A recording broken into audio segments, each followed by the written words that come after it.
जी साहब, जी। वो सारे बच्चे, वो माता-पिता, यहाँ तक मेरे भाई-बहन, वो मासूम बच्चे, सब के सब मेरे वजह से मरे, मेरे वजह से।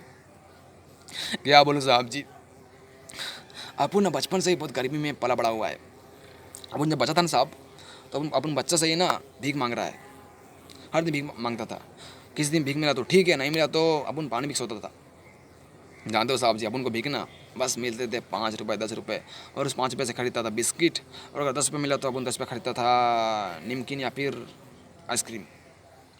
और जानते साहब जी, देखिए, जिस दिन भीख मिला उस दिन तो आराम से सोता सोता था, लेकिन जिस दिन भीख नहीं मिलता था साहब जी, उस दिन पानी पीता था और सो जाता था। क्या बोलो साहब जी, अपन का बचपन ना बहुत गरीबी में बीता, बहुत दर्द में बीता, बहुत दर्दनाक में बीता। बस अपुन ना साहब तभी सोच लिया था कि अपन जिस तरह गरीबी में जिया है ना, उस तरह बड़ा में नहीं जिएगा।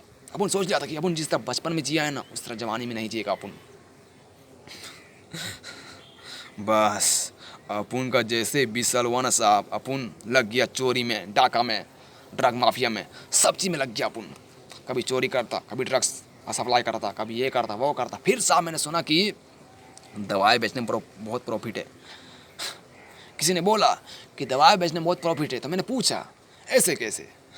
तो बोला, अबे एक बात सुन, अगर तू दवाई को अमीर लोग को बेचेगा ना, अगर दवाई को जिसके पास ज़्यादा पैसा है उनको बेचेगा ना, तो तेरे को प्रॉफिट भी होगा और तू जल्दी जल्दी अमीर बन जाएगा। बस साहब उसी दिन से मैंने दवा बेचना शुरू कर दिया। ऐसे वैसे नहीं, करोड़ों में, समझा? और हाँ साहब जी, ये जो कुछ दिन पहले आया ना, कौन सा वायरस है, हाँ कोरोना वायरस।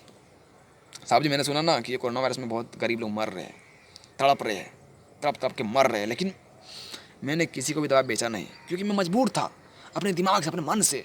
मेरा मन कह रहा था कि दवाई बेचो, लेकिन मेरा दिमाग कह रहा था मत बेचो। तुम्हें पैसा कमाना है ना, अगर दवाई बेचना है तो सिर्फ उनको बेचो जिसके पास बहुत ज़्यादा पैसा है। अगर दवाई बेचना है तो उनको बेचो जिसके पास बहुत ज़्यादा पैसा है। अगर दवाई बेचना है, दवाई को सप्लाई करना है, तो उनको सप्लाई करो जो अमीर है, जिनके पास नोटों की गड्डी है। बस अपन उनको दवा बेचना शुरू कर दिया। एक से एक अमीर लोग आने लगे अपन के पास दवाई लेने। बस अपन बेचते गया, बेचते गया, बेचते गया, बेचते गया, बेचते गया, बेचते गया, बेचते गया, और बेचते बेचते अपन बन गया करोड़पति। लेकिन साहब अपन के इस लालच के कारण बहुत सारे गरीब मर गए, बहुत सारे गरीब का घर उजड़ गया। और साहब जी जब मैंने सुना ना कि इस बीमारी में मेरे माता पिता मर गए, मेरे भाई बहन मर गए, मेरे भैया मर गए।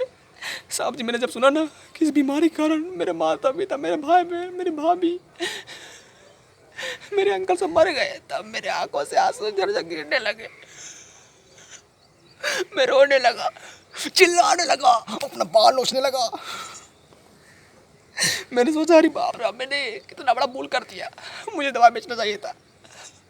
साहब मैं अपने लालच के कारण अपने माता पिता का गला घोट दिया। अपने लालच के कारण, पैसा कमाने के कारण मैंने अपने माता पिता को दवाई नहीं दिया, उन्हें ऐसे ही मरा दिया।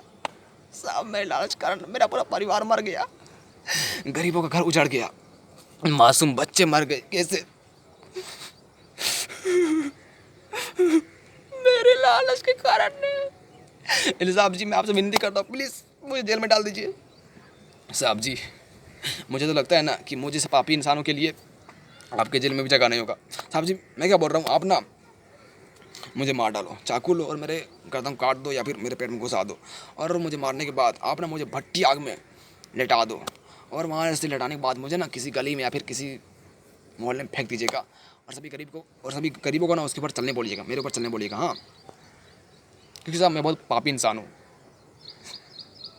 साहब प्लीज़ मुझे मरा दो, मुझे ज़िंदगी में नहीं जीना साहब, मैंने बहुत पाप किए साहब, प्लीज़ मुझे मरा दो साहब, मुझे नहीं जीना ज़िंदगी। मेरे कारण कितने गरीब मर गए, कितने बच्चों का घर उजड़ गया। साहब जी प्लीज़ मुझे मरा दो, प्लीज़ प्लीज़ प्लीज़।